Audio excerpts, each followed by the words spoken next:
Muy buenas tardes, en esta oportunidad yo les voy a hablar sobre la historia de la psicopatología. Mi nombre es Dierson Martín Ayjabara Sorda y estoy estudiando la carrera profesional de Psicología Humana en la Universidad Alas Peruanas. Vamos a empezar. Los antecedentes sobre el concepto de la locura. Para poder hablar de psicopatología tenemos que basarnos a los antepasados, como por ejemplo a los antecedentes que tenemos sobre los conceptos de la locura. La locura no surge como ningún concepto sobre la naturaleza humana, al margen de una determinada visión del mundo, sino surge como una posesión demoníaca que se da en este tiempo, o que es una enfermedad, o que es un comportamiento anormal o una actividad cognitiva desviada o anómala. ¿Qué nos quiere decir esto?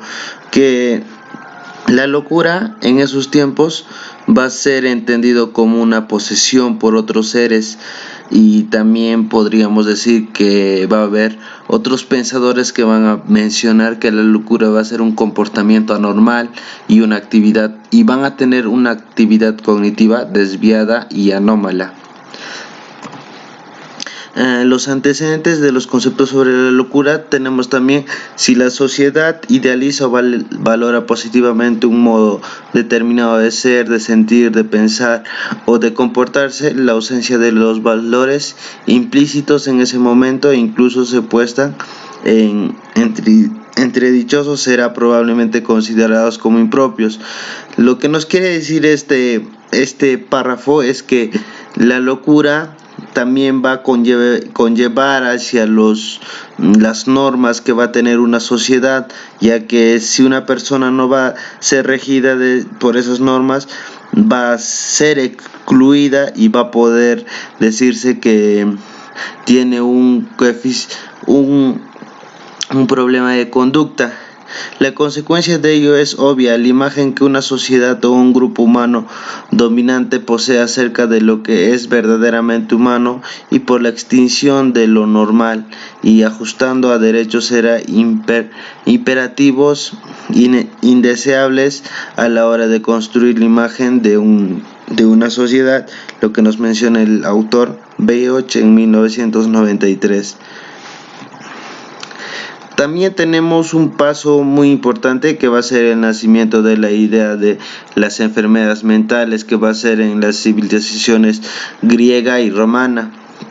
En el primero tenemos las civilizaciones griegas. En los primeros tiempos de la cultura griega, la explicación demológica dominó el campo de las concepciones sobre la locura. Dentro de esta tradición, la locura era el resultado de posesión de los espíritus malignos, personificados por dos diosas, Manias y Lisa, que eran enviadas por los dioses en este estado de cólera. Aquí nos menciona el autor Mora en 1985. ¿Qué nos quiere decir? Que las sociedades griegas pensaban en un ser divino que poseía a las personas, ya sea mediante un castigo que van a interceptar las diosas Mania y Lisa, las que van a realizar ese tipo de posesiones, y también los mandaban con cólera, como nos dice, ¿no? También podríamos decir que en este periodo de tiempo, o la histeria que poseían las mujeres se les consideraba como un acto de locura o un comportamiento anómalo que va a tener la persona. Los centros médicos de la época prehipocrática fueron los templos dedicados al dios de la curación, Esculapio. Esculapio va a ser el dios de la curación, como menciona en este tiempo de la civilización griega. De hecho, estos centros de cura se convirtieron en focos de peregrinación para los enfermos, lo que nos menciona el autor Eyberg en 1974. Como mencionábamos, al poder observar este comportamiento anómalo de la locura, las personas ya crearon templos o lugares donde que van a curar, van a tratar de curar estas enfermedades y también darle un concepto adecuado. El nacimiento de las ideas de enfermedad mental, las civilizaciones griega y romana. Ahora vamos a continuar con la civilización romana. El pueblo romano permaneció siempre en el terreno de la filosofía y de la ciencia, bajo la influencia de la cultura griega. Como sabemos, los griegos van a ser los grandes aportadores para que la cultura romana haga los avances en la medicina, filosofía y la ciencia.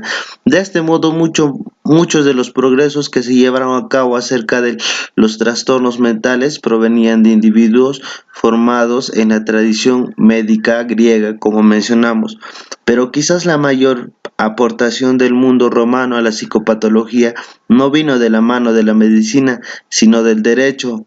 La consideración de la locura como atenuante en la imputación de responsabilidad por acción delictivas se recogió explícitamente en el Corpus Iuris Civilis. Este Corpus Iuris es el texto más antiguo que han podido escribir los romanos, y en ahí es donde que nos detalla que la locura era un comportamiento anómalo que era considerado una imputación a la responsabilidad por las acciones delictivas que presentaba el individuo. La Edad Media, el mundo árabe y la cristiandad. Los árabes desempeñaron un papel fundamental en la transmisión del conocimiento científico durante la Edad Media. Su rápida expansión geográfica y política estuvieron acompañadas por una adquisición del conocimiento científico, heredado de los pueblos conquistados. Como ya sabemos, en la Edad Media la conquista de diferentes lugares se expandieron, en los cuales el mundo árabe, los árabes obtuvieron mucho más conocimiento gracias a estas expansiones que tuvieron y las conquistas, porque de ahí pudieron adquirir los materiales para realizar investigaciones sobre la medicina y sobre estos trastornos mentales que vamos a ver. Por lo que se refiere a la filosofía de base propia del mundo árabe, es el Corán, se considera como fuente y autoridad de todo conocimiento. En el mundo árabe tenemos el libro El Corán, en donde que está enmarcado todos los problemas, cómo está redactado todos los problemas mentales o psicológicos que tenían anteriormente. Y según el profeta Mahoma, el hombre que ha perdido la razón ha sido escogido especialmente por Dios para decir la verdad. Así, las diferencias entre locura y posesión eran confusas, cuando no inexist- cuando no inexistían, y por ello no eran infrecuentes los casos de adoración a los enfermos mentales. En este tiempo ya podíamos observar que le daban un enfoque más divino hacia las enfermedades mentales, como es la locura, hasta que llegaron a adorar a estos enfermos mentales pensando que era una posesión por parte de un ser divino que era omnipotente y omnipresente. Mientras tanto, en la Europa cristiana, la Iglesia se convirtió en la institución social y legal más importante de la Edad Media.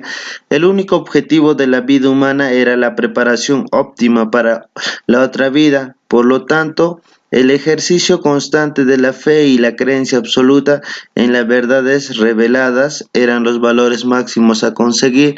Como mencionan, este tiempo se basó en una ética o una fe que van a tener hacia un ser divino, en la que estas personas, al observar este tipo de comportamientos, realizaron y también construyeron asilos para estos enfermos mentales, y también construyeron hospitales. El fenómeno de la transformación mental desconcentraba a los primeros autoridades cristianos. La Iglesia tuvo que hacer frente al dilema de determinar si la persona que mostraba una conducta desviada era un santo o un aliado del diablo. El factor crítico en la aceptación de estas conductas no era su cualidad extravagante, sino la determinación de si estaba al servicio de Cristo o de Satanás, lo que nos menciona Ullmann y Krasner en 1975. Como mencionamos, en el mundo árabe y la cristiandad se dio más el cristianismo, podríamos decirlo, porque mientras los investigadores hacían investigación sobre temas de psicopatología, de las enfermedades mentales, de las diferentes anomalías que presentaba el ser humano, la cristiandad y el mundo árabe lo relacionaban con un ser divino, hasta llegar al punto donde hicieron la Santa Inquisición, la captura de brujas y también muchos elementos históricos del cristianismo que podemos observar. Medicinas y psicopatología, avances médicos y enfermedades nerviosas en los siglos XVII, XVIII y XIX. La, la relación entre la medicina y la psicopatología ha sido al menos tan tortuosa como la relación entre la filosofía y la psicología, que examinaremos más adelante. Los fenómenos psicopatológicos casi siempre han causado mal con los saberes médicos del momento, y en la historia su carácter de enfermedad ha sido tan cuestionado por los médicos como por los sociólogos y los psicólogos. Aquí podemos observar los avances científicos que va a tener ya esta área o esta ciencia que es la psicología, y va a abarcar la psicopatología. Aquí vamos a poder observar a grandes médicos, los cuales van a realizar estudios para poder identificar o observar en qué lugar están estas anomalías que va a presentar el ser humano. Y eso sería todo. Muchas gracias.